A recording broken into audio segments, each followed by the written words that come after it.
and today we are going to be watching Tokyo Ghoul episode 2. So episode 1 obviously sort of popped off. That was kind of crazy.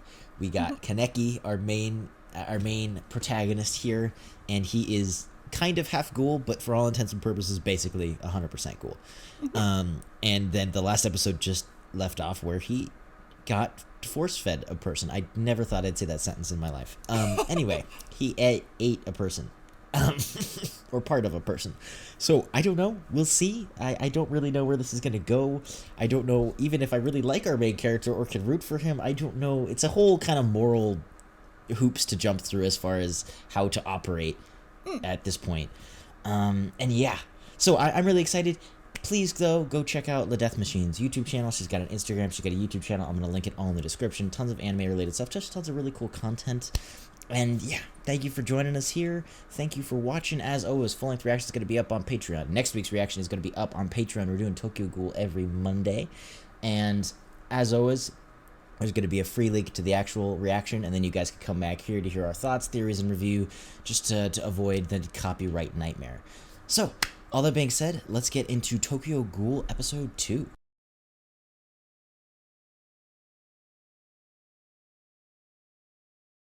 That was really interesting. I don't know what to think of this dynamic with Riz, in like literally in his head, because she is like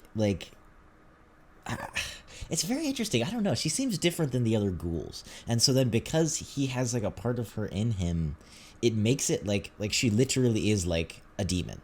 Kind of in him, and like just the way that she seems to have approached this whole thing, and like being a glutton, which is kind of unnecessary. It does kind of seem like evil.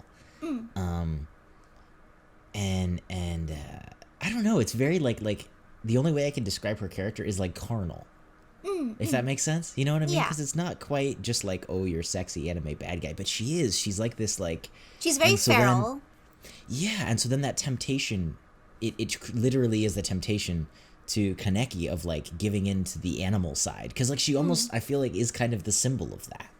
Yeah, and it's like it's also like it could be. I remember reading a thread about it a while back in high school where it's like she's kind of like a symbol of like trauma in a sense, that he had like a traumatic event happen to him and he can't get her out of his head, because she's literally not only like her organs are inside of him, but is also like just living in his mind rent free because she literally tried to kill him and that sort of thing. That's true. Yeah, I don't know. It's very interesting. I'm curious to see how. I really hope him and Hide stay friends. I don't know. And I'm very curious to see how this whole thing... I know the answer, but I'm not going to tell you. Oh, of course. I need you to find this out for yourself. You need to watch me suffer through this first. It's very interesting. I don't know where we're going to go with this. I like the dynamics that we're already getting. I like that we're getting set up. I do feel like already I'm starting to see the divides within the ghoul community, so to speak.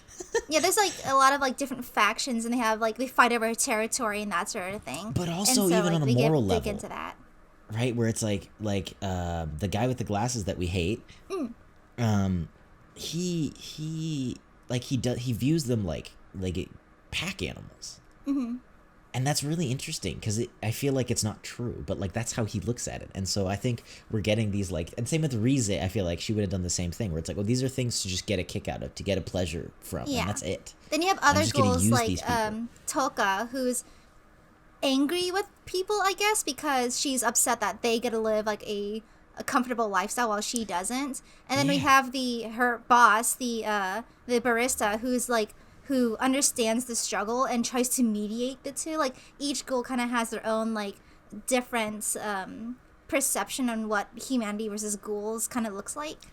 Yeah, and it's almost like I feel like the barista and even Toka, even though she's angry at humanity, I feel like they're both they're just trying to make this work, where they're like, you know, we didn't choose to do this in one degree or another. We have to do this to literally survive. But I feel like if somebody offered them an alternative, you know, if there was a Beyond Burger for ghouls, like they would go for that, right? Whereas like Rize, I feel like she wouldn't. I feel like she'd be a regular person and she'd be killing people because it's the thrill of it, which is really interesting. Where it's like, you already were talking about these like moral ideas, and I think that it's like, okay, well, obviously you never deal with the moral dilemma of I am now a person that eats people, but seeing, I think, the motive behind it, right? Where just like any of this kind of stuff, where it's like if you were eating food, I guess it's a kind of a weird comparison, but eating food just for like pleasure's sake, it would be like an addiction, right? We would view it as like a bad thing when it goes too extreme. Whereas if you were like, oh, like, of course this tastes good or whatever, but like you're doing it for nutrition, you're doing it for like the point of, that would be like more normal. So it's interesting seeing even within this like weird moral gray area. Yeah. I guess the intention to me seems very important. It's also like sure. One could argue that like because Kaneki is no longer human, do human morals apply to him anymore? You know, does it really, do these kind of morals apply to him when he's not really part of that group anymore? Is it no different from like a regular person eating cattle? Because you're still killing to eat, but does it apply to you anymore because you're no longer part of that group? So one could talk about that. Because I feel like it's not compartmentalized between human morals and other morals. Human morals may be more simplistic because they're not dealing with the complexities of literally having to eat people, but I feel like morals are set.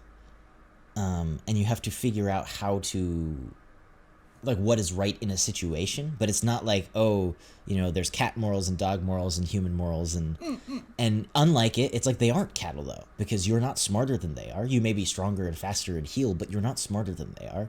They have just as much of an operating consciousness as you do, and half of these people were you.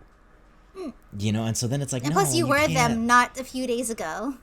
Yeah, because it's like, can we imagine if we had cattle turning into people? It's like, well, then that would be a little bit of a moral issue to kill them. It's like, well, they're not a person yet. And it's like, wait, what? Okay. Because it's like, that's the thing that makes it complicated even for the ghouls, I feel like, is that because you can become, well, actually, can you become a ghoul? Never mind, right? Because it's not like a vampire. You don't bite people and turn them into ghouls. Or we don't know.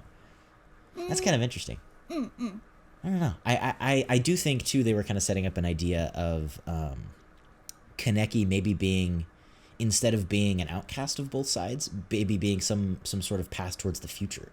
Because it's like, clearly both of these creatures, I guess you could say, species, exist. And they quite literally are polar opposites. Like their existence compromises the other's existence, or at least in the case of ghouls. And so I feel like you have to find a way. Either all the humans are going to get killed, all the ghouls are going to get killed, or you're going to find a middle ground. Like, somehow find a way to cohabitate. Like, this is not philosophy really, but I just wanted to ask. So, how do you feel about the Kagune, their little special powers?